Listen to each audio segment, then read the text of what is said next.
Buenos días, queridos estudiantes. Vamos a dar inicio a la clase de hoy. Hoy vamos a ver ya el temario del segundo parcial. Vamos a entrar en lo que es la parte de diagnóstico, pronóstico, plan de tratamiento y la parte quirúrgica. Entonces, esos son temarios que corresponden al segundo parcial. Entonces, vamos a empezar a partir de hoy a avanzar esos temas. Y vamos a empezar con el primero, que va a ser el diagnóstico periodontal, ¿ya? Entonces, paso a compartir.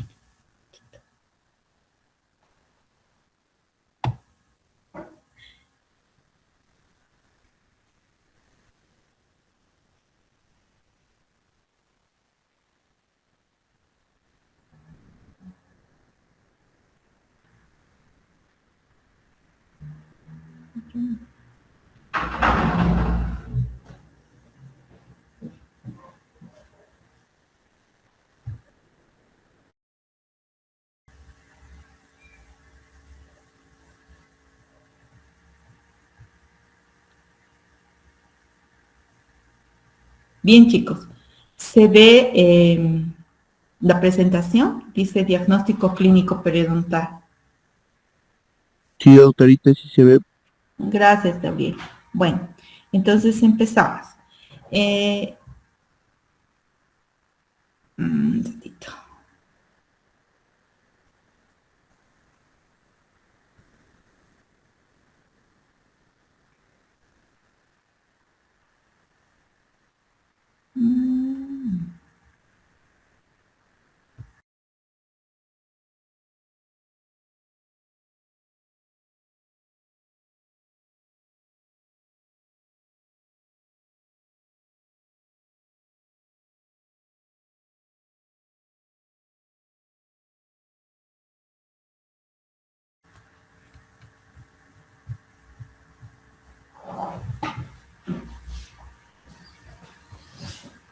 Bueno, vamos a hablar ahora del diagnóstico periodontal. El diagnóstico es poner un nombre a la patología después de haber realizado un análisis cuidadoso de todos los antecedentes del caso, de la evaluación de los signos y síntomas clínicos, que además deben darnos apoyo los estudios auxiliares, que vienen a ser el radiográfico y el hemograma.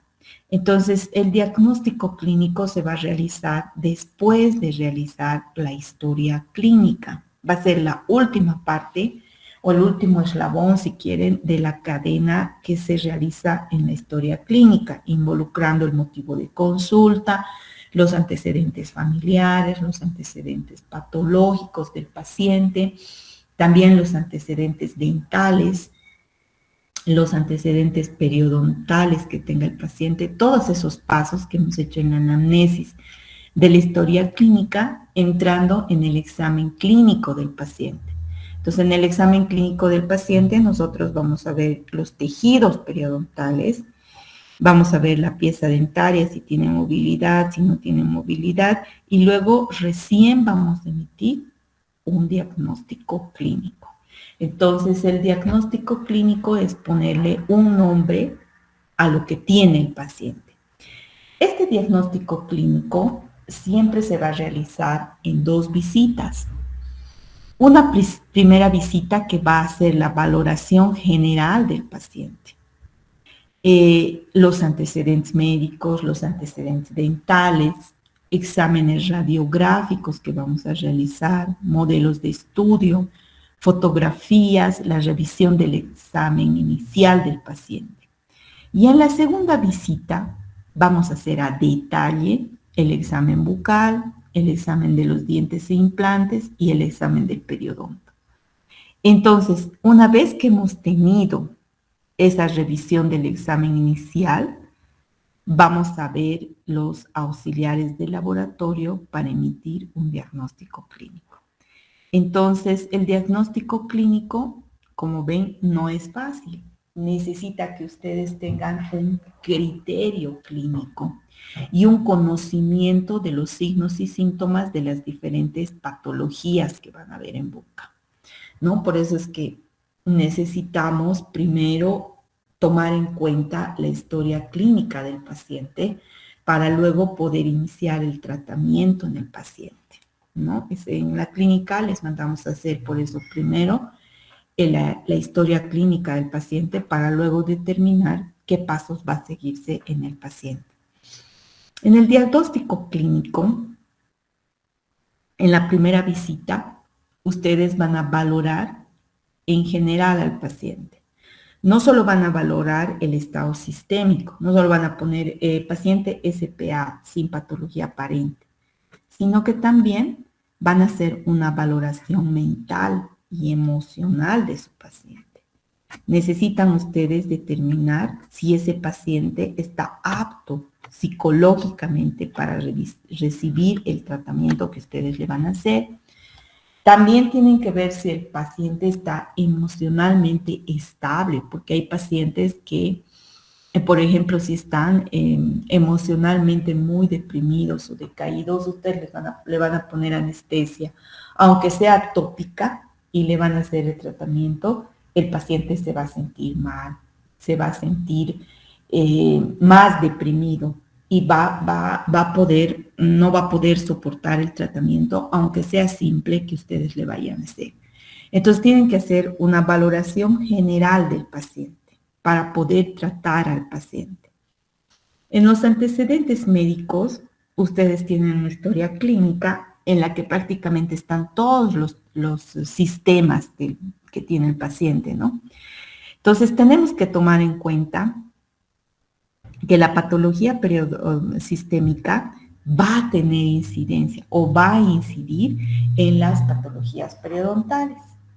También tenemos que tomar en cuenta que la patología, con patología, qué precaución debemos tener en el tratamiento dental o periodontal de tu paciente. Pues no podemos nomás nosotros tratar a los pacientes con hipertensión, con diabetes, con tiroides, con otras patologías, no podemos tratarlos como a los pacientes normales, ¿no? Exigen que tengamos más bioseguridad, exigen que nosotros hagamos una historia clínica más detallada de esos pacientes, sabiendo qué medicación toman, a qué hora, todo eso. Luego, la posibilidad de que las manifestaciones bucales ocurran por la patología sistémica. Entonces, nosotros tenemos que tomar en cuenta esas tres cosas, que las enfermedades sistémicas pueden incidir en los tejidos periodontales provocando enfermedades periodontales, que tenemos que tener mayor cuidado con los pacientes con patologías sistémicas y que posiblemente las manifestaciones bucales ocurran porque hay una patología sistémica que el paciente todavía no ha identificado o no conoce. Bien, se debe tomar en cuenta las siguientes áreas. El paciente está en tratamiento médico, hay antecedentes médicos y quirúrgicos del paciente, qué medicaciones se le está suministrando al paciente. Se debe tomar nota de todos los antecedentes médicos, como cardiovasculares, hematológicos, endocrinos del paciente. Enfermedades ocupacionales, tendencias de hemorragias, alergias, información de pubertad, embarazo, menopausia de las pacientes, ¿no? Antecedentes médicos familiares de hemorragias y diabetes que puedan existir en los pacientes. Entonces, ustedes tienen que tomar todas esas precauciones porque son precauciones que les van a ayudar a ustedes a realizar el tratamiento del paciente y también a que su tratamiento no tenga consecuencias, que el paciente luego pueda reclamar y decirles, me has hecho mal el tratamiento o no ha sido bueno tu tratamiento y mira, me has provocado esto, me has provocado aquello, ¿no? Entonces ustedes tienen que respaldarse, como les digo siempre, con la historia clínica. La historia clínica es un documento legal que debe contener toda esa información. Luego, hablamos de los antecedentes ya dentales, que es lo que a nosotros nos interesa. En los antecedentes dentales, en este caso, en nuestra historia periodontal, tenemos que ver la enfermedad actual. ¿Qué enfermedad tiene el paciente? ¿Cuál es el motivo de consulta? ¿Y cuál es la queja principal de ese paciente? Bueno, en la enfermedad actual, ustedes también en su historia clínica tienen una lista de preguntas. El qué le pasó, que va a poner los signos y síntomas del paciente. El dónde está localizado el problema. El cuándo se le provoca, si se le provoca dolor o si le provoca hemorragia, cuándo. La otra pregunta es, ¿desde cuándo tiene ese problema? ¿Será una semana, 2 semanas, será un mes atrás? Y por último, ¿qué tratamiento se ha realizado para ese problema? No en general, digamos. Entonces, en la enfermedad actual les va a dar todas las pautas, si ustedes llenan, para poner el motivo de consulta. Y en el motivo de consulta tenemos que poner la queja principal del paciente, porque el paciente muchas veces les puede decir, es que también me duele, o un poquito me duele en la parte posterior. Ha venido por la parte anterior, pero dice, en la parte posterior también un poquito me duele, o solo cuando mastico. Entonces, eso no es la queja principal. La queja principal por la que ha venido el paciente es el sector anterior. Entonces, ustedes en el motivo de consulta tienen que poner la queja principal, no tienen que variar eso. Entonces, en el motivo de consulta, ya saben, pueden escribir de 2 formas. La forma que les dice el paciente y la forma que ustedes manifiestan de lo que le han interrogado al paciente. Y eso, como ya hemos trabajado en tercer año y ahora ya están trabajando en sus pacientes, hay muchos que ya han dado de alta. Entonces, vamos a revisar ahora las historias clínicas que deben contener toda esta información para poner la firma en la libreta. Entonces, chicos, van a revisar sus historias clínicas ahora, que vamos a terminar de avanzar esta clase, que es prácticamente un refuerzo a lo que es la historia clínica para determinar el diagnóstico clínico. Entonces, en los antecedentes dentales, nosotros tenemos que buscar qué visitas dentales anteriores y sus motivos. No tienen que conformarse ustedes en el interrogatorio cuando el paciente les dice, ¿sabes qué? Tienen en su cavidad bucal puentes, placas, obturaciones y les dicen, no, nunca he ido al dentista. Nunca he asistido a un dentista. ¿De qué está hablando el paciente? Probablemente está hablando de que para ese problema por el que ha venido a la clínica, nunca ha hecho tratamiento. Y ustedes ya ponen en su historia clínica, no recibió ninguna atención dental. Esto es mentira, ¿no? Entonces eso es falso, porque su paciente tiene obturaciones dentales, tiene prótesis y ustedes están poniendo en la historia clínica lo que no es. Entonces ustedes tienen que ver qué visitas dentales anteriores ha tenido el paciente y cuáles han sido sus motivos. No confundir a poner eso en el motivo de consulta, ¿no? Porque el motivo de consulta es claro, es la queja principal por la que ha venido el paciente, la historia de la enfermedad actual. Esto de los antecedentes dentales ya es otro punto en el que nosotros tenemos que indagar, ¿no ven? Las visitas dentales anteriores y sus motivos, la higiene bucal, los medios y la frecuencia con lo que se realiza la higiene dental, por ejemplo, utiliza cepillo, utiliza mondadientes, utiliza pasta dental, qué pasta dental utiliza el paciente. Los tratamientos ortodónticos que ha recibido el paciente, si los ha recibido o no, el dolor dental que ha podido tener, las hemorragias gingivales, la halitosis y la impactación de los alimentos en los espacios muertos de su boca, la movilidad dental, si tiene bruxotomía, si tiene bruxismo su paciente, problemas periodontales, prótesis removibles, tipo de uso de las prótesis removibles y los implantes dentales. O sea, todas esas características ustedes tienen que buscar en el paciente en los antecedentes dentales. Posteriormente pasamos a tener un auxiliar. Ustedes saben que no podemos ver clínicamente los tejidos periodontales como el ligamento periodontal, el cemento, el proceso alveolar. Nosotros necesitamos tomar una placa radiográfica para poder identificar en esos tejidos algunas lesiones que se puedan presentar. Entonces, para eso necesitamos hacer un estudio radiográfico intrabucal. Ese estudio radiográfico intrabucal puede ser seriado, mínimo de 14 películas periapicales. Podemos hacer una panorámica digital si tenemos muchas piezas involucradas. Ahora, ustedes acá tienen que aplicar lo que hemos estudiado en tercero. Hemos dicho que es generalizada la patología cuando están involucradas en el problema más de 30% de las piezas presentes en la cavidad bucal. Pero si solamente están involucradas del total de piezas presentes menos del 30%, entonces consideramos que el problema es localizado.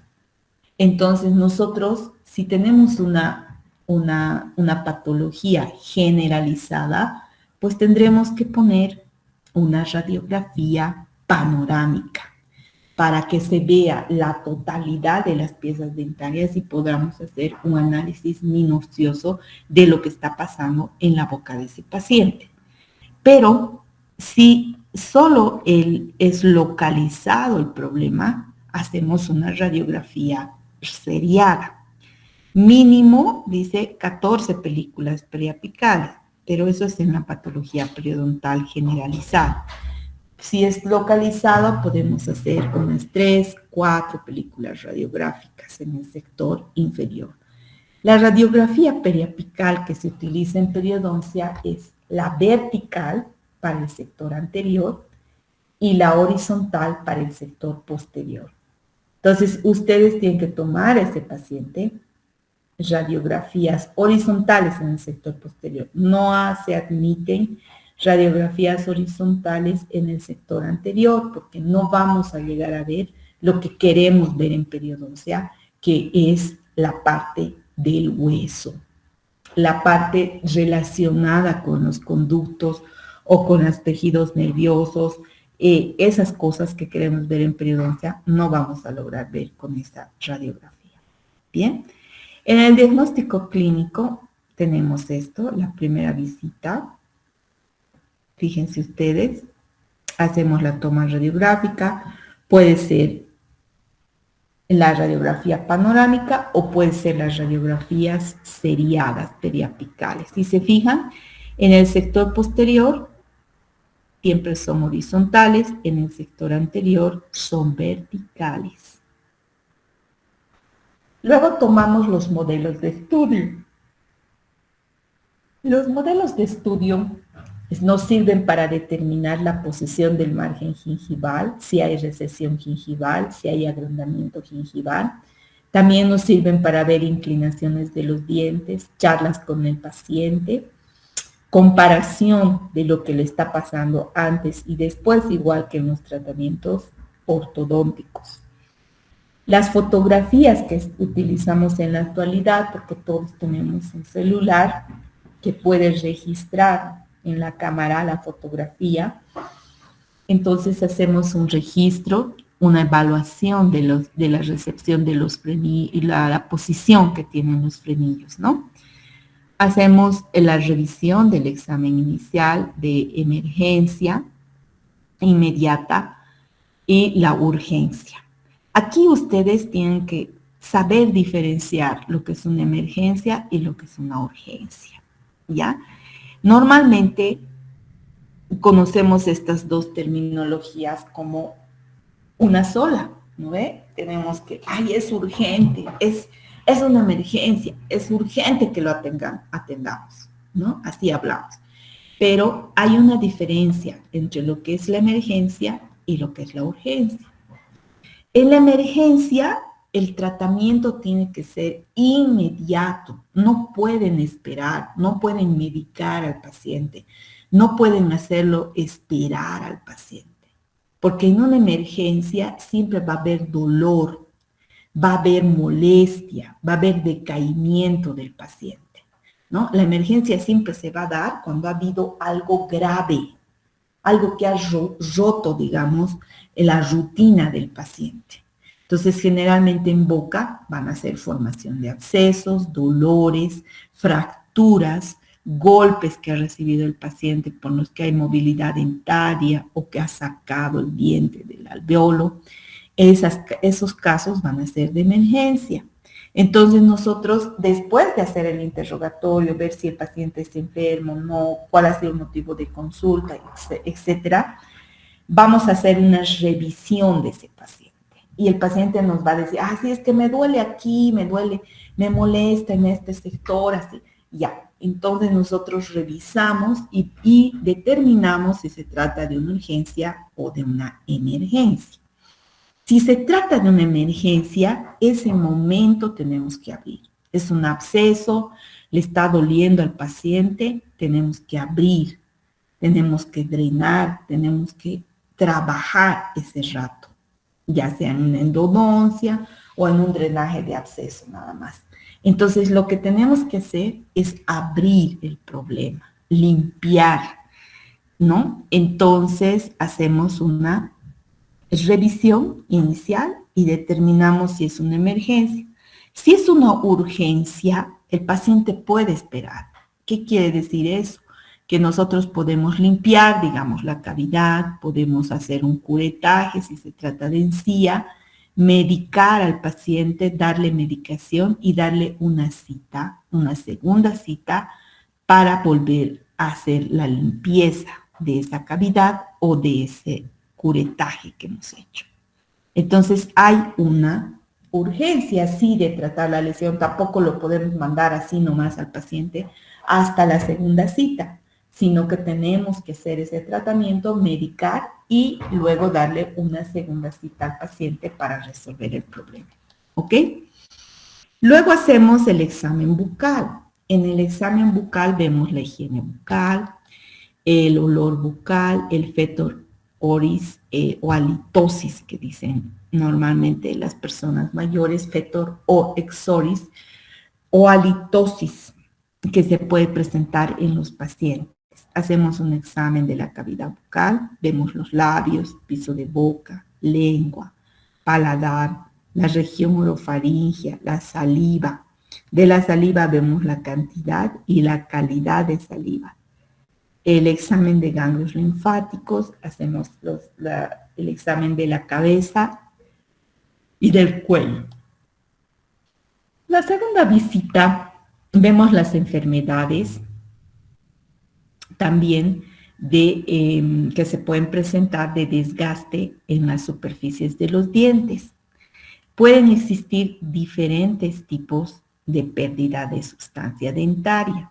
Primero podemos tener las erosiones o corrosiones, que son desgaste químico, la abrasión o desgaste mecánico, que es lo más común que vamos a encontrar, la primera de los desgastes prácticamente. La erosión o corrosión se va a producir en el área cervical, va a tener la forma de una cuña, va a ser perpendicular al eje del diente y se va a presentar en un grupo de dientes. Va a atacar principalmente al esmalte y puede llegar en algunos pacientes a dentina.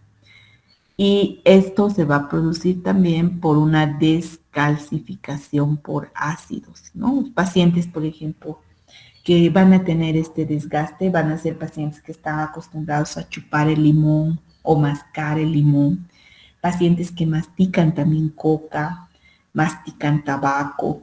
En ese grupo de pacientes es que ustedes van a encontrar este tipo de lesiones.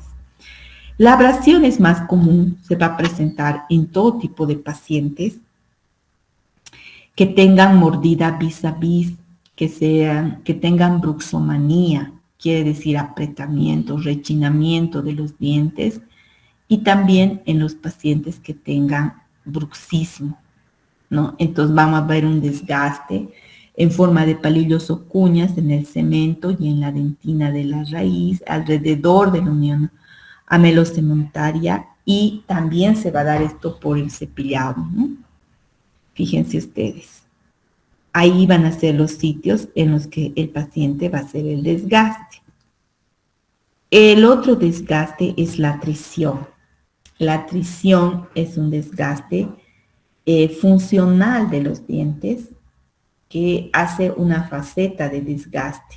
¿Ven? Este desgaste está totalmente perdido la parte incisal o la parte oclusal de las piezas dentarias y es muy sensible a los cambios térmicos. Luego está la afracción, que es un desgaste de cargas oclusales superficiales. Esta fracción se produce, por ejemplo, cuando ustedes hacen una restauración o colocan una corona y esta corona golpea con la pieza antagonista o hacen una restauración en la superficie del diente, ya sea con resina o con amalgama, otro material, tal vez una incrustación cerámica que están colocando y no han reproducido, está demasiado plana, no han hecho una reproducción. Entonces, al masticar el paciente, las fuerzas masticatorias que ejerce sobre ese diente van a hacer una deflexión, se llama, y en la parte dental una flexión dental. Entonces van a provocar ese impacto masticatorio que no está siendo recepcionado por la cara oclusal del diente, va a producir microfracturas mecánicas. Va a producir la pérdida de sustancia dentaria en el área cervical. Entonces las piezas dentarias prácticamente van a estar lesionadas en esa zona. La movilidad dental es otro de los factores que tienen que tomar en cuenta, porque eso puede llevar o conducir a ustedes a determinar el diagnóstico. La movilidad dental es mayor al despertar, siempre en todas las piezas dentarias, especialmente los unirradiculares van a tener mayor movilidad. La dirección va a ser, el movimiento va a ser siempre horizontal, y este movimiento que tienen las piezas dentarias es normal, porque las piezas dentarias no están soldadas a la cavidad, a los alvéolos dentarios. Las piezas dentarias generalmente están firmes por efecto del ligamento periodontal, pero ese ligamento periodontal, acuérdense de las teorías, se acuerdan las teorías de la viscoelasticidad y de la teoría de la flexibilidad del ligamento periodontal. Entonces, eso hace que el ligamento durante la noche, que no estamos en proceso de masticación ni hablamos, entonces se distienda, sufra una distensión. Y al sufrir esta distensión, el ligamento periodontal, las piezas dentarias pues se mueven. ¿Cómo se mueven? En dos etapas. Una etapa inicial que es enteramente localizada en el ligamento periodontal y una segunda etapa en la que las fibras del ligamento periodontal se deforman, hacen una deformación elástica. Entonces, al hacer una deformación elástica, esa pieza dentaria primero se encoge como una bolita y luego se distiende. Estamos hablando de las fibras del ligamento periodontal.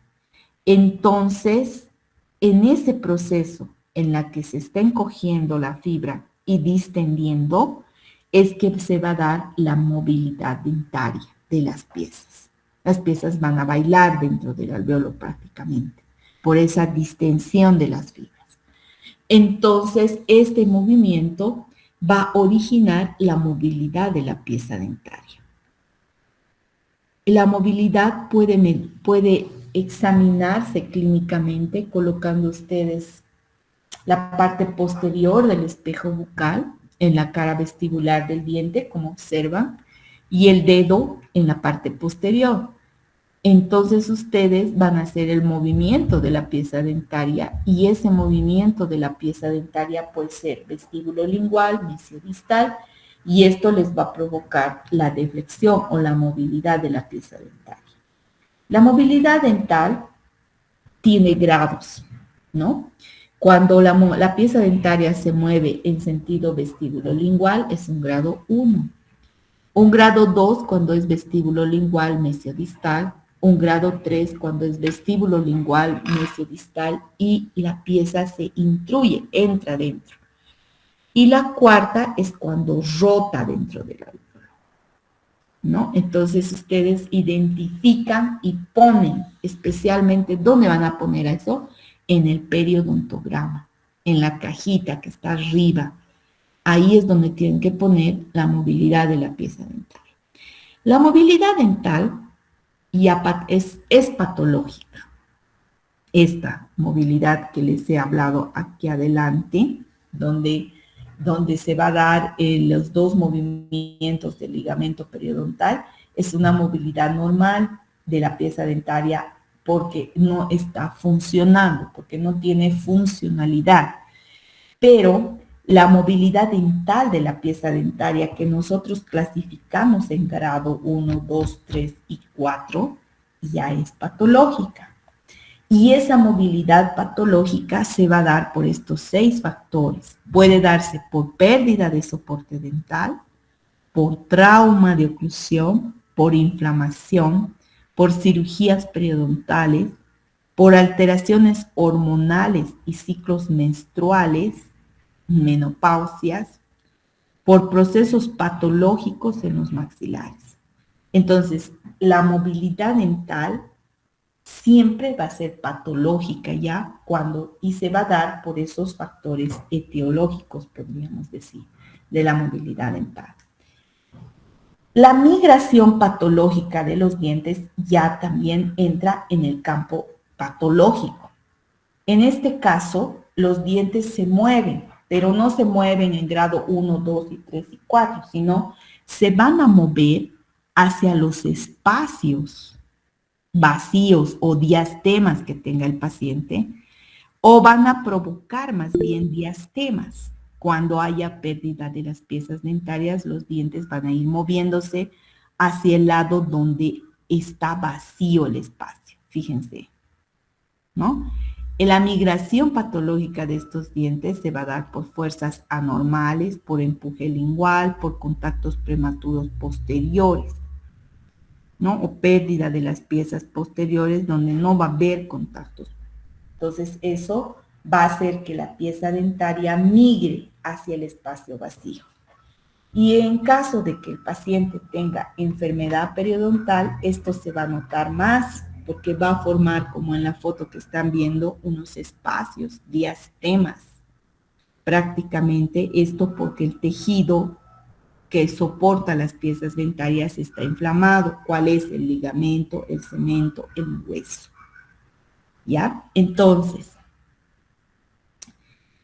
también en el examen de los dientes tenemos que ver los tipos de oclusión que tienen los pacientes con los maxilares cerrados.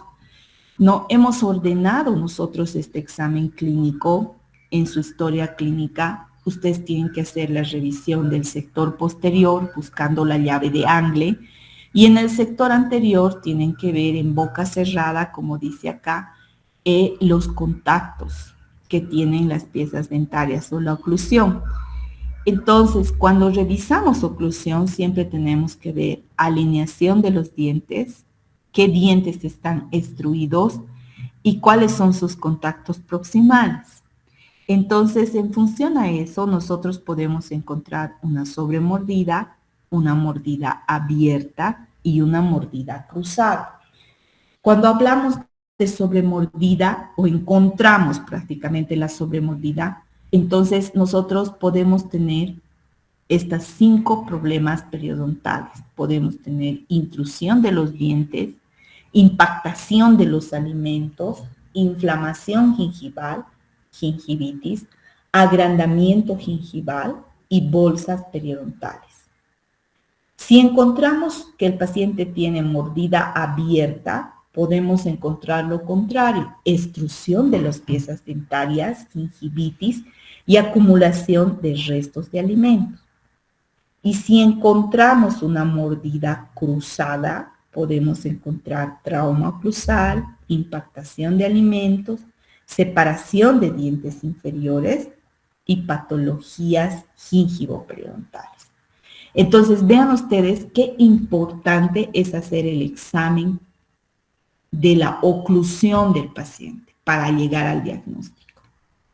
Por eso también es necesario, si ustedes no van a poder hacer en la segunda visita este paso, por la premura del tiempo del paciente, qué sé yo, tomar modelos del paciente.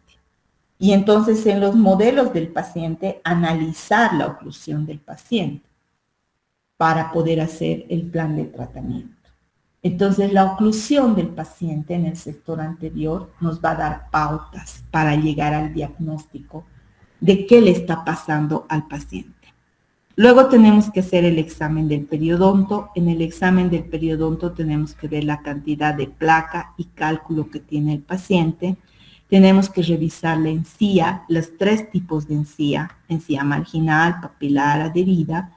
Ver el color, el tamaño, el contorno, la consistencia, la textura superficial, la posición y la hemorragia. Clínicamente, la inflamación nos puede dar 2 tipos de inflamación, ¿verdad? O agrandamiento, y aquí ya hemos estudiado. Puede ser la inflamación edematosa o puede ser fibrosa. ¿Cuándo es edematosa? Cuando es inflamatoria. Entonces la encía es lisa, brillante, blanda y roja. Y es fibrosa cuando está rosada, firme, agrandada, opaca. ¿No ven? Entonces ahí nosotros vamos a identificar los índices clínicos.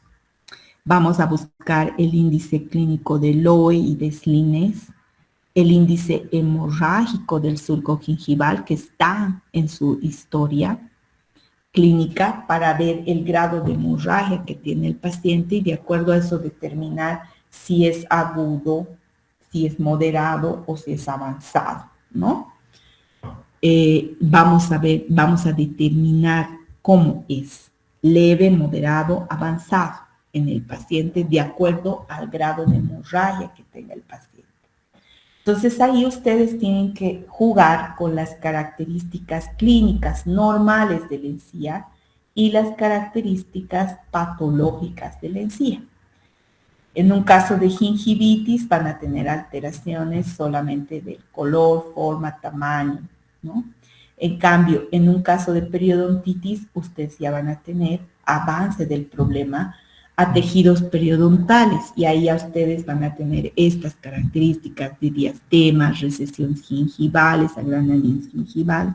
Ya va a ser más avanzado el problema hacia los tejidos periodontales. Lo que les va a determinar a ustedes el paso de este problema de gingivitis a la segunda foto, que es el problema de la enfermedad periodontal, va a ser la profundización patológica del surco gingival. Es decir, cuánto mide el surco gingival. Y para eso es hacer el periodontograma. Entonces, ahí ustedes van a determinar signos y síntomas de su paciente. Van a observar que tiene un color rojo azulado en la zona vertical que va del margen gingival hasta la encía insertada. Van a observar que la encía está edematosa, está hemorrágica, presenta dientes flojos obstruidos, indoloros, halitosis, sensibilidad al frío y al calor y dolor dental sin caries.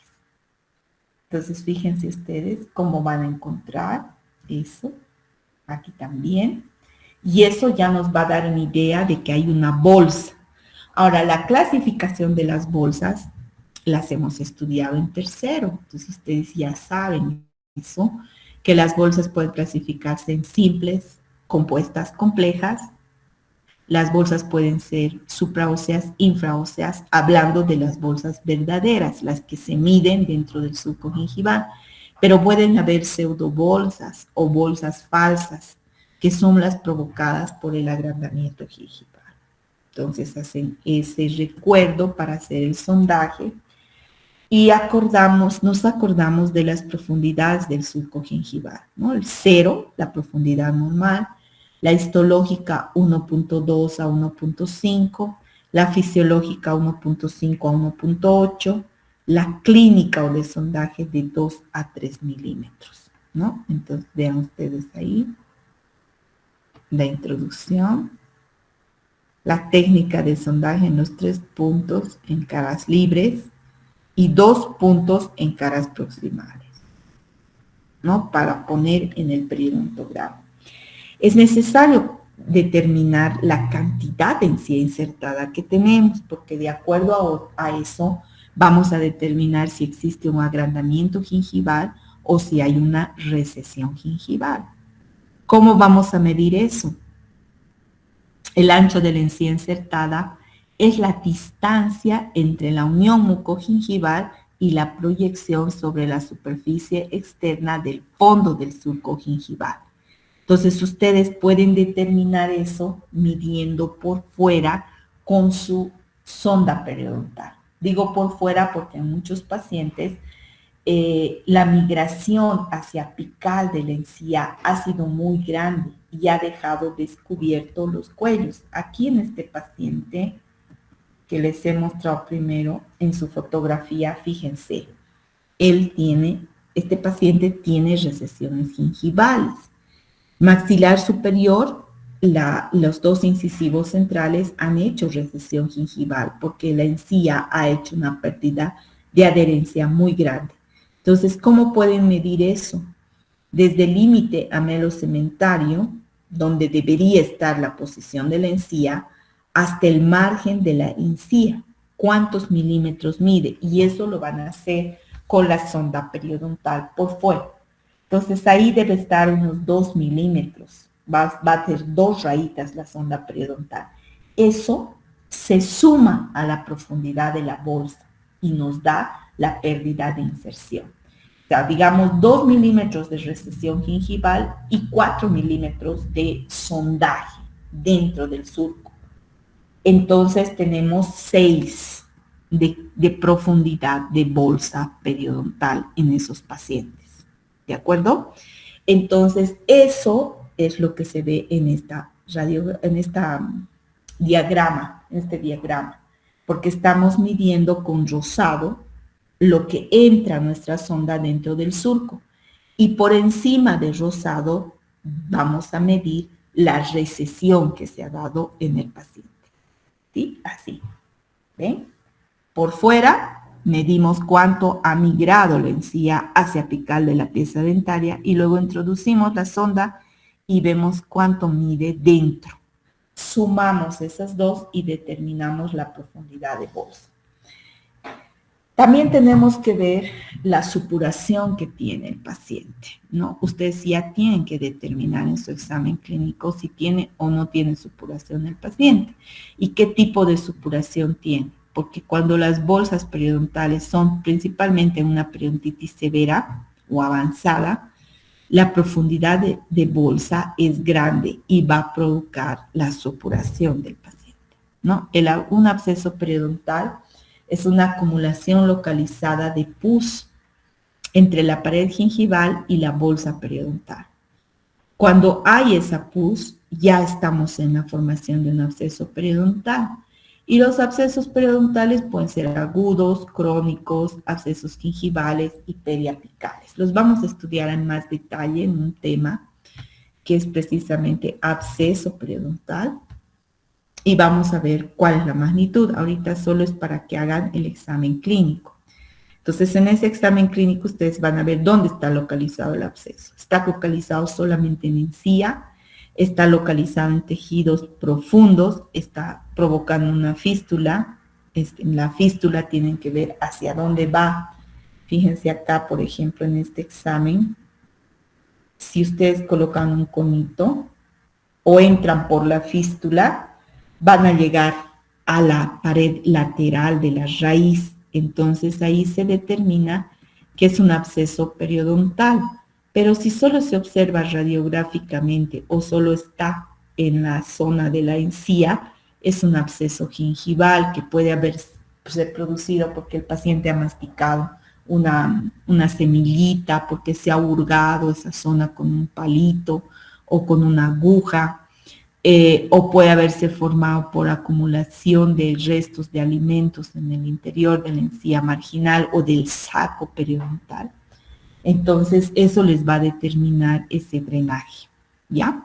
Entonces, todo esto vamos a hacer en la primera visita y vamos a llegar más nuestros exámenes auxiliares radiográficos que ya hemos tomado a emitir un diagnóstico.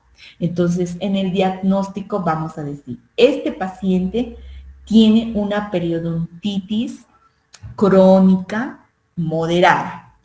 O vamos a decir, este paciente tiene una periodontitis crónica avanzada o severa.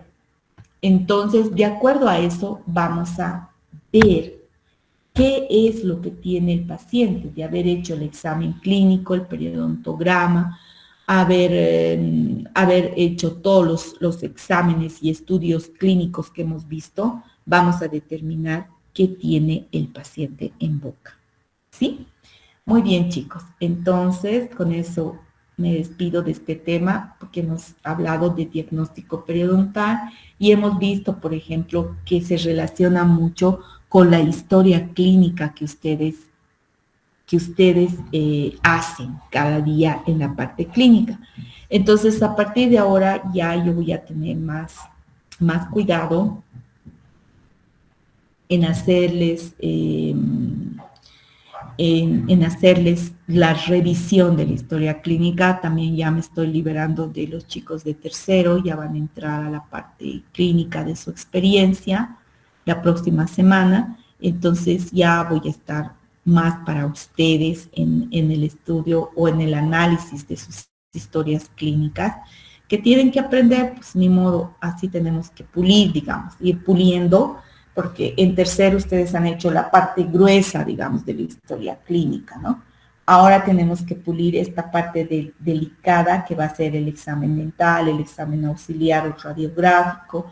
Todos los pacientes que ustedes están tratando tienen que tener placas radiográficas y tiene que verse, digamos, el sondaje, el periodontograma tiene que tener profundidad de bolsa, porque están tratando ustedes bolsa, están haciendo curetaje, están haciendo varias sesiones de curetaje. Entonces tenemos que tener evidencia radiográfica. Si después del tratamiento, durante los controles, tenemos que tomar otra radiografía, les voy a pedir también que tomen alguna vez. Yo les voy a pedir, ¿no? Les voy a decir, mira, la bolsa sigue abierta de este paciente, tal vez tengamos que tomar otra radiografía solo de esa pieza para ver qué otro tratamiento podemos hacer en este paciente, ¿no? Entonces, es ya un problema, o sea, la historia clínica ya es más completa de ustedes, no es la misma de tercero, es mucho más completa, donde ustedes deben tomar en cuenta todo lo que les he hablado hoy. Tienen que tomar en cuenta la oclusión de su paciente y ya tienen que darme un diagnóstico de oclusión y decirme por qué es lesiva esa oclusión en su paciente. ¿Ya? Muy bien, chicos. Entonces, nos vemos en la facultad. Los que tienen pacientito, voy a estar de 8:30 voy a estar, porque tengo que hacer una cosita antes de ir a la facultad. Entonces, 8:30 en la clínica del tercer piso. Solo trabajamos hoy en el tercer piso en la mañana. En la tarde trabajamos en el tercer piso y en el segundo piso, pero solo hasta las 5 de la tarde. ¿Ya? Bien, chicos, un abrazo para todos ustedes. Que tengan buen fin de semana. Los que no van a la facu. Chao. Hasta luego, doctorita. Saludos, que le vaya bien. Chao.